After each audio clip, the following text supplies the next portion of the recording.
ನಾವು ಚಿಕ್ಕವರಾಗಿದ್ದಾಗ ನಮ್ಮ ಉತ್ತೇಜನಕ್ಕಾಗಿ ಚರಿತ್ರೆಯಲ್ಲಿ ದಾಖಲೆ ಬರೆದಂತಹ ಮಹಾನ್ ವ್ಯಕ್ತಿಗಳನ್ನು, ಜಯಶೀಲರಾದಂಥ ಗಣ್ಯರನ್ನು ಗಮನಿಸಿ ನೋಡುತ್ತಿದ್ದೆವು. ಅದು ಶಾಲೆಯಲ್ಲಿ, ಕೆಲಸದಲ್ಲಿ ಅಥವಾ ಇನ್ನಿತರ ಯಾವುದೇ ಭಾಗಗಳಲ್ಲಿ ಆಗಿದ್ದರೂ ಸರಿ. ನಾವು ಅವರ ಯಶಸ್ಸಿನ ರಹಸ್ಯಗಳನ್ನು ತಿಳಿಯುವುದರಲ್ಲಿ ಬಹಳ ಉತ್ಸುಕರಾಗಿದ್ದೆವು. ಆದರೆ ಅನೇಕ ಬಾರಿ ಮಹತ್ತಾದ ಹಾಗೂ ಉತ್ತಮವಾದ ಅಂಶಗಳನ್ನು ನಾವು ಬಹಳ ಚಿಕ್ಕ ಚಿಕ್ಕ ಕಾರ್ಯಗಳಿಂದಲೂ ಸಹ ಕಲಿಯಬಹುದೆಂಬುದನ್ನು ನಾವು ಮರೆತು ಬಿಡುತ್ತೇವೆ. ಇರುವೆಗಳನ್ನು ಹಾಗೆ ಗಮನಿಸಿ ನೋಡಿ. ನಾವು ನಮ್ಮ ಜೀವಿತಗಳಲ್ಲಿ ದೊಡ್ಡ ಸವಾಲುಗಳನ್ನು ಎದುರಿಸುವಾಗ ಹೇಗೆ ಉತ್ತಮವಾಗಿ ನಿಭಾಯಿಸಬಹುದೆಂಬುದನ್ನು ಈ ಸಣ್ಣ ಜೀವಿಗಳಿಂದ ಕಲಿಯಬಹುದು ಎಂಬುದಾದರೆ ನೀವು ನಿಜಕ್ಕೂ ನಂಬುವಿರಾ? ಸತ್ಯವೇದದಲ್ಲಿ ಸಮುದ್ರದ ಮರಳಿನಷ್ಟು ಜ್ಞಾನವನ್ನು, ಮನೋವಿಶಾಲತೆಯನ್ನು ಕರ್ತನಿಂದ ಹೊಂದಿಕೊಂಡಿದ್ದಂಥ ಜ್ಞಾನಿಯಾದ ಅರಸ ಸೊಲೊಮೋನನು ಇರುವೆಯ ಬಳಿಗೆ ಹೋಗಿ ಅದರಿಂದ ಪಾಠವನ್ನು ಕಲಿಯಿರಿ ಎಂಬುದಾಗಿ ಬೋಧಿಸುತ್ತಾನೆ. ಬನ್ನಿ, ಇರುವೆಗಳಿಂದ ಕಲಿಯಬಹುದಾದ ಬಹುಮುಖ್ಯ ಅಂಶಗಳನ್ನು ಇಲ್ಲಿ ಗಮನಿಸೋಣ. ಇರುವೆಗಳು ಎಂದಿಗೂ ಅರ್ಧಕ್ಕೆ ಬಿಟ್ಟು ಬಿಡುವುದಿಲ್ಲ. ಇರುವೆಗಳು ಯಾವಾಗಲೂ ಒಂದು ಅಡಚಣೆಯನ್ನು ದಾಟಲು ಹೇಗೆ ದಾರಿ ಹುಡುಕುತ್ತವೆ ಎಂಬುದನ್ನು ನೀವು ಗಮನಿಸಿದ್ದೀರಾ? ನಿಮ್ಮ ಬೆರಳನ್ನು ಅಥವಾ ಒಂದು ಕಲ್ಲನ್ನು ಅವುಗಳು ಹೋಗುತ್ತಿರುವ ದಾರಿಯಲ್ಲಿ ಸುಮ್ಮನೆ ಹಾಗೆ ಇರಿಸಿ ನೋಡಿ. ಆಗ ಅವು ಏನು ಮಾಡುತ್ತವೆ ಎಂಬುದನ್ನು ಗಮನಿಸಿ. ಅವು ಅದರ ಸುತ್ತಲೂ ಅಥವಾ ಅದರ ಮೇಲೆ ಹೋಗಿ ಮುಂದೆ ಹೋಗಲು ಪ್ರಯತ್ನಿಸುತ್ತವೆ.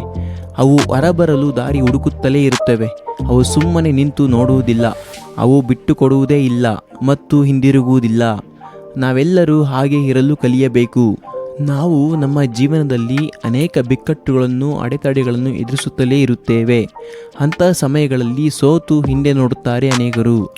ಆದರೆ ಆ ಗುರಿ ಮುಟ್ಟಲು, ಆ ಸಮಸ್ಯೆಗಳನ್ನು ಎದುರಿಸಿ ಮುಂದೆ ಹೇಗೆ ಸಾಗಬೇಕೆಂಬುದಕ್ಕೆ ಈ ಇರುವೆಗಳು ಒಂದು ಉತ್ತಮವಾದ ಮಾರ್ಗದರ್ಶಕವಾಗಿವೆ. 2. ಇರುವೆಗಳು ಬೇಸಿಗೆಯ ಸಮಯದಲ್ಲಿ ಚಳಿಗಾಲದ ಬಗ್ಗೆ ಯೋಚಿಸುತ್ತವೆ. ಹೌದು ಪ್ರಿಯರೇ, ನಿಮಗೆ ಇರುವೆ ಮತ್ತು ಮಿಡತೆಯ ಬಗ್ಗೆ ತಿಳಿದಿದೆಯೇ? ಬೇಸಿಗೆಯ ಸಮಯದಲ್ಲಿ ಮಿಡತೆ ಹಾರುತ್ತಾ ಆಟವಾಡುತ್ತಾ ಸಮಯ ಕಳೆಯುವಾಗ ಇರುವೆಗಳು ಹಾಗೆ ಕೆಲಸ ಮಾಡುತ್ತಾ ಮುಂದೆ ಬರಲಿರುವ ಚಳಿಗಾಲಕ್ಕಾಗಿ ಆಹಾರವನ್ನು ಸಂಗ್ರಹಿಸುವಲ್ಲಿ ನಿರತವಾಗಿರುತ್ತವೆ. ಬೇಸಿಗೆಯ ಸಮಯ ಅಂದರೆ ಒಳ್ಳೆಯ ಸಮಯಗಳು ಯಾವಾಗಲೂ ಶಾಶ್ವತವಾಗಿ ಇರುವುದಿಲ್ಲ ಎಂದು ಇರುವೆಗಳು ಚೆನ್ನಾಗಿ ತಿಳಿದಿರುತ್ತವೆ. ಚಳಿಗಾಲ ಬರುತ್ತದೆ, ಆಗ ಕೆಲಸ ಮಾಡಲು ಆಗುವುದಿಲ್ಲ.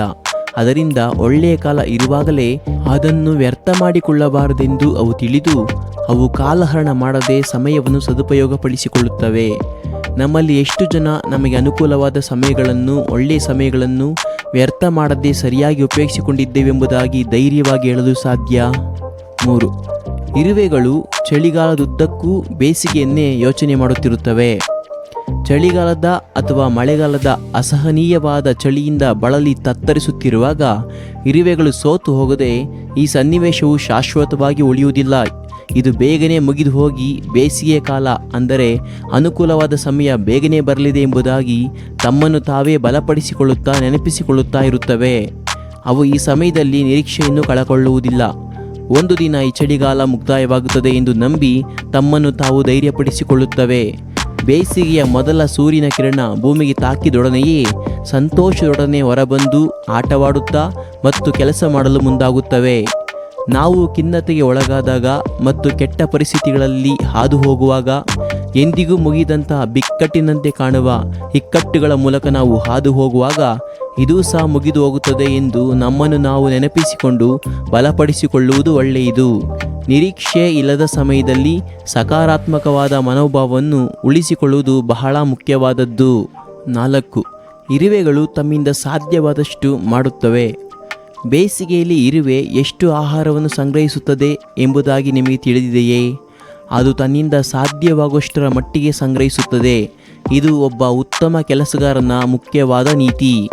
ಒಂದು ಇರುವೆ ಇನ್ನೊಂದು ಇರುವೆ ಎಷ್ಟು ಆಹಾರವನ್ನು ಸಂಗ್ರಹಿಸುತ್ತಿದೆ, ಅದು ಏನು ಮಾಡುತ್ತಿದೆ ಎಂಬುದರ ಬಗ್ಗೆ ಚಿಂತಿಸುವುದಿಲ್ಲ.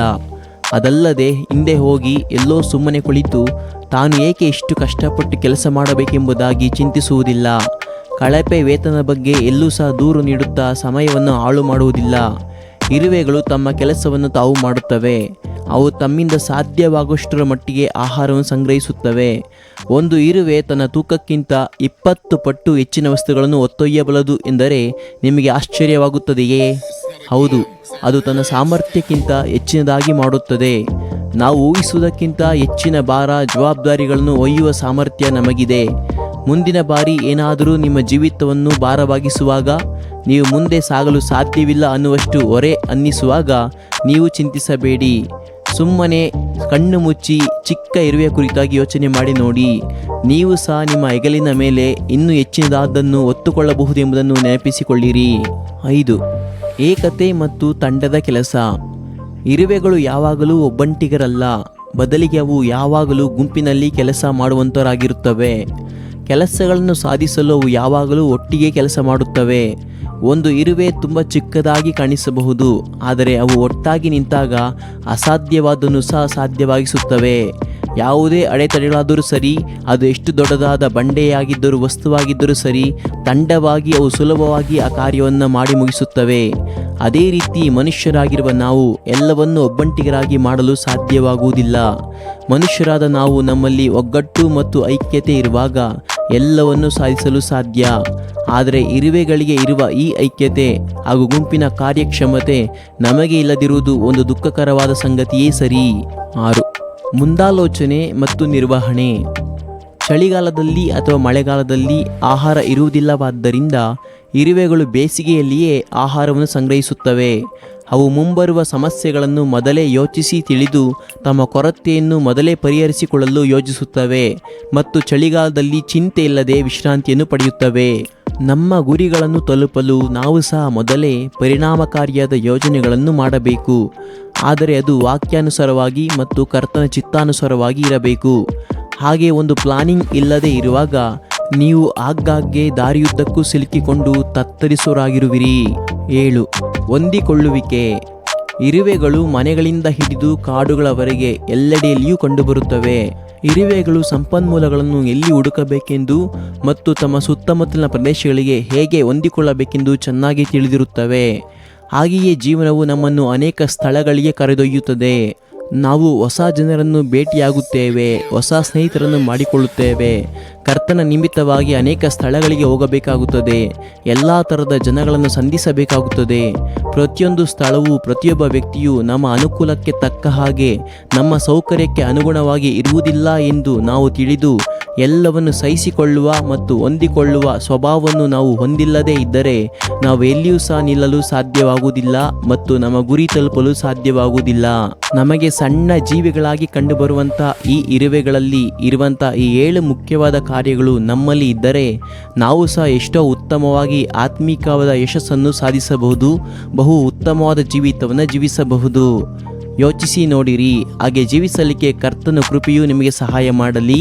ಆಮೇನ್.